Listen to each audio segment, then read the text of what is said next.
Bonjour chers abonnés, j'espère que vous allez bien. Aujourd'hui, dimanche le 19 novembre 2023, je viens dans une présentation un peu spéciale.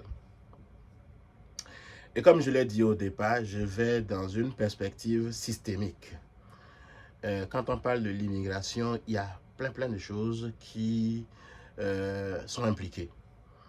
Et surtout, la vie entre un homme et une femme. Et c'est de ça que je veux parler aujourd'hui. Quelles sont les difficultés qu'on peut rencontrer ici quand vient le moment de se mettre en couple, quand vient le moment de se trouver un homme, quand vient le moment de se trouver une femme. C'est de ça il s'agit. Vous immigrez au Canada, vous travaillez, vous avez de l'argent, vous vous logez, vous avez une voiture, vous n'avez pas une partenaire, vous n'avez pas un partenaire, il y a quelque chose qui manque. Oui, passez du temps avec quelqu'un, avec quelqu'une que vous aimez, vous appréciez, avec qui vous voulez faire vos projets de vie, avec qui vous voulez bâtir. Mais comment trouver cette personne quand tu viens de l'extérieur, de l'étranger et que tu n'as pas encore une personne dans ta vie? Ce n'est pas toujours évident. Il y a beaucoup d'abonnés qui me posent cette question. Monsieur Faton, quand nous allons être là, est-ce que nous allons pouvoir trouver un homme pour nous? Est-ce que nous allons pouvoir trouver une femme pour nous?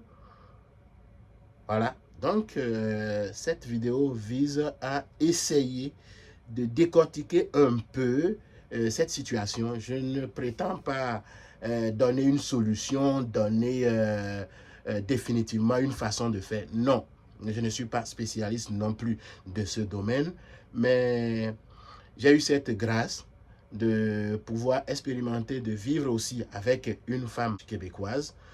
Je peux donc essayer de vous dire, en fonction de mes expériences, en fonction de ce que les gens me racontent, en fonction de ce que j'entends, je vois, je viens faire cette vidéo. Donc, écoutez, en partant, ce n'est pas une étude scientifique qui m'amène à dire ce que je dis. Voilà. Mais pourquoi il est difficile pour les gens, une fois ici, de se trouver une femme? Pourquoi il est difficile de se trouver un homme? Question importante.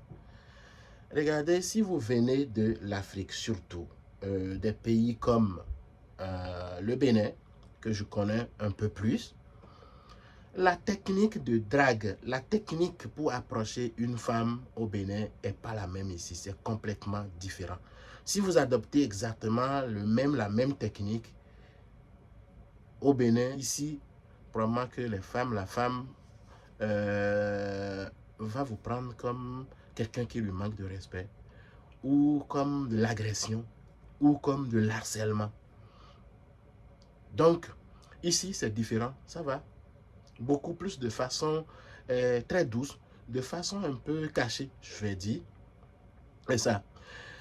Et pourquoi une femme ici va préférer sortir du Québec, du Canada pour aller se trouver un homme à l'étranger alors qu'il y a des gens ici? Il y a des Africains ici. Si cette femme, par exemple, aimerait avoir fait une vie avec une personne africaine, une personne noire, mais pourquoi il y a autant de noirs ici et qu'elle sort d'ici? Ça, c'est la question que j'ai souvent posée aux gens. Et on me dit, l'idée de sortir, de quitter le Canada, d'aller à l'extérieur, se trouver un homme ou une femme, il y a d'abord 3 dimensions qu'il faut considérer. Quelles sont ces dimensions? Il y a l'aspect exotérique. Et l'exotérisme, c'est quoi? C'est l'imagination de ce paysage lointain, de cette vie qui existe ailleurs, qu'on n'a jamais découverte et qui est différent. Tout. D'abord, c'est une raison qui fait en sorte que quelqu'un va quitter ici pour aller à l'extérieur chercher un partenaire ou une partenaire. En plus de ça, il y a une question de différence. La différence de couleur de peau, la différence de culture, la différence dans la façon de penser, dans la façon de voir les choses. Et vous savez, c'est vrai, parfois la différence fait la référence. Maintenant, qu'est-ce qui arrive quand vous venez ici? Quand vous êtes déjà au Canada, en fait, il y a le côté ésotérisme. Quand on prend ce côté, ça n'existe plus vraiment. Pourquoi? Parce que vous n'êtes plus dans ce paysage, dans ce pays lointain qui attire indéfiniment une personne vers vous. Parce que vous êtes déjà ici. Vous n'êtes plus loin. Vous êtes dans un environnement que la personne a peut-être côtoyé déjà et connaît. Ça, c'est la première situation qui fait en sorte que l'attirance vers une personne qui est déjà ici pourrait être faible, pourrait s'affaiblir. Deuxième cas, la différence. La différence, oui, c'est vrai, pendant que vous étiez de l'autre côté, il y a de grandes différences. C'est vrai.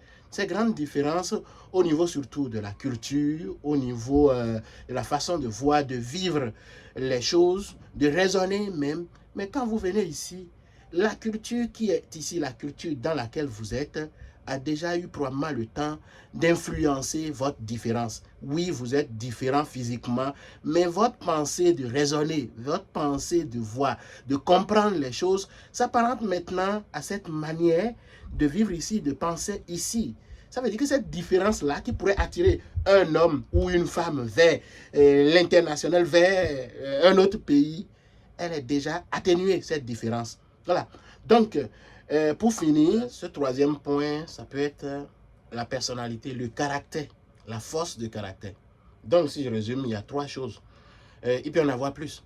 Il faut en sorte qu'une personne va quitter ici, malgré toute la possibilité qu'elle peut avoir de sortir, d'aller à l'extérieur chercher. Il y a l'ésotérisme, il y a la différence, il y a aussi la force de caractère. Mais quand on parle de force de caractère, revenez, je vais vous dire quelque chose. Attention. Oui, si je prends le cas d'une femme ici, elle a besoin d'un homme qui s'affirme. Elle a besoin d'un homme confiant. Mais il ne faut pas confondre la confiance avec l'arrogance. C'est vrai, nous, dans nos cultures, on a toujours promu le patriarcat. Mais ce n'est pas exactement la même chose ici. C'est vrai que par le passé, ça a existé, mais les choses ont changé. Donc, si dans l'idée, tu restes dans l'idée où c'est l'homme le pourvoyeur et en même temps l'homme le commandeur, ça ne marchera pas. C'est vrai, la femme a besoin. La femme ici, ce que je... Faut pas généraliser ce que je dis, je l'ai dit au départ, c'est ça. La femme, elle a besoin d'une certaine sécurité. Elle a besoin qu'on la rassure. Bien sûr, elle a besoin qu'on la mette en confiance. Mais dans cette confiance, démontrer que vous êtes aussi une personne qui peut être faible à des moments donnés, qui peut avoir de l'émotion, qui peut pleurer aussi, qui peut être en difficulté, qui peut aller vers la femme, qui peut demander aussi de l'aide, mais pas toujours la personne la plus forte, toujours forte, jamais. Il n'y a pas de place à l'émotion. Non, ça ne marche pas. Je sais qu'il y a dans certains pays où l'homme ne pleure jamais que quand il y a un décès. Quand on voit la face du mort, c'est seulement là qu'on pleure. Mais ce n'est pas la même chose ici. Il y a des moments où on a besoin aussi de démontrer qu'on est faible. On a besoin de démontrer qu'on a de l'émotion. Et cette émotion transparaît parfois par ces gestes visibles. Vous venez ici, ça ressemble à ce que je viens de démontrer. Votre force de caractère, vous devez comprendre que ce n'est pas un pays où c'est l'homme qui décide à tous les niveaux. Non, c'est ce que l'homme décide qui passe. On sait qu'ailleurs, c'est comme ça. Et les femmes ont compris. Et puis, même si ce n'est pas correct, on accepte ça. Et de façon tacite, ça passe. Non. Ici, il y a la consultation, la concertation, la participation. Forcément. Donc, il faut que cette force de caractère qu'on retrouve dans les techniques de drague dans nos pays, il faut éviter de les appliquer exactement ici. Oui, c'est agréable pour un homme d'approcher une femme dans un esprit quand même de respect, de considération. Quand vous allez de l'avant, vous réussissez à comme faire changer d'idée à une femme ou à un homme. C'est merveilleux. Mais de la même façon, c'est très malaisant quand vous allez vers une femme et déjà dans vos premières, deuxième phrases, vous constatez que vous êtes rejeté, que on ne vous écoute pas, vous êtes contrecarré, vous n'avez plus d'arguments, vous n'avez plus d'idées pour avancer, c'est aussi malaisant. Et comment il faut aller, comment il faut savoir qu'il faut qu'on est dans une phase où on peut avancer. Moi, je vois souvent au Bénin où les gens, tu sors, et puis on peut appeler n'importe quand, n'importe qui, une femme, on peut, sans jamais qu'il y ait une proximité par le passé, puis oui, ça y est. Puis ça peut fonctionner, c'est possible. Ici, ça peut aussi fonctionner, mais il n'y a pas de garantie, c'est ça. Donc, pour aller vraiment en contact, pour savoir que c'est le bon moment de s'avancer, vous devez surveiller, détecter que la personne qui est en face de vous, la personne à qui vous voulez vous adresser, a aussi un intérêt pour vous. Et dans ce cas, on peut essayer d'aller à son rythme. Allez, si c'est un message qu'on vous répond par jour, répondez aussi à un message. Montrez à des moments donnés que vous êtes aussi comme vous avez quelque chose à donner dans la relation et que ce n'est pas vous seul qui êtes nécessiteux. Et ça, définitivement, ça repousse les gens. Quand on démontre que, quand vous démontrez en partant que, hey, si ça ne fonctionne pas, je suis foutu, je suis comme, il n'y a plus d'espoir. Et c'est la même chose en recrutement. Dans une entrevue, et ça m'intrigue beaucoup quand il y a un candidat ou une candidate devant moi qui me démontre dans ses réponses que, écoute, si tu me donnes l'emploi, tant mieux. Mais si tu ne me donnes pas, j'ai d'autres cartes à jouer. C'est aussi la même chose sur la femme. Oui, si de façon respectueuse ça fonctionne, tant mieux. Mais si ça ne fonctionne pas, on peut aussi aller ailleurs. Et je pense que comme ça, vous avez plus de chance. Et en respectant toujours, comme je dis, ce qu'on vous dit, que la femme, quand on vous dit ça, j'aime pas ça, ça, je veux pas ça, respectez ça. Et le nom de la femme ici, c'est un nom. Le nom de la femme ici, c'est un nom. Et surtout, si vous voulez, comme longtemps, rester ici en paix et calme, sans avoir de problème avec la justice, écoutez surtout à ce niveau, quand on vous dit non, ça s'arrête, il faut que ça s'arrête là. N'allez pas du tout loin. Si vous allez loin et vous pensez, comme dans certains pays, on dit, même si elle veut dire oui, elle dit toujours non en commençant. Non, ce n'est pas ça. Le nom de la femme, c'est le nom au Canada, c'est le nom au Québec. Écoutez très bien et tombez pas dans ce piège. Quand j'étais jeune, je pense que c'est, pour moi, je trouvais que c'était quand même... c'est une très belle expérience. Approcher une personne, lui dire ce que vous pensez, et doucement, doucement, doucement, doucement, doucement, doucement, jusqu'à ce que une personne qui ne voulait rien savoir, peut-être, ou ne voulait pas vous écouter, commence maintenant à vous écouter. Je me souviens quand j'ai abordé mon épouse, sa première réponse qu'elle m'a envoyée, c'est: écoute, j'ai aucun problème à ce qu'on communique sur une base purement amicale. C'est ça, la première réponse. J'ai dit, oui, ok, parfait. Donc, on continue tranquillement, tranquille. Oui, c'est vrai qu'à des moments donnés, on se demande, mais où est-ce qu'il faut se rencontrer? Il y a plusieurs occasions. Ça peut être dans votre congrégation religieuse, et pour ceux et celles qui sont à l'aise avec ça, on peut des sorties, bien sûr. Il y a des endroits où on peut aller se défouler sécuritairement ici.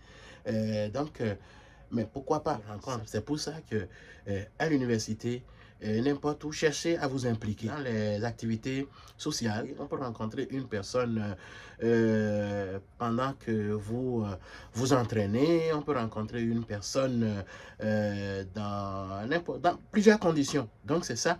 Et créer l'occasion. Si vous voulez créer l'occasion, il faudrait que vous alliez forcément vous impliquiez, que vous sortiez. Il y a plusieurs possibilités de s'impliquer dans cette société. Et c'est de cette façon que vous pouvez rencontrer une personne. Il y a aussi des boîtes de nuit où on peut aller, bien sûr, c'est sécuritaire, on peut danser, on peut aller en contact avec des gens, on peut parler, on peut discuter, on peut beaucoup de choses. Donc c'est ça, et toujours dans le respect, et toujours de comprendre qu'il y a des limites qui ne peuvent pas être atteintes quand c'est non.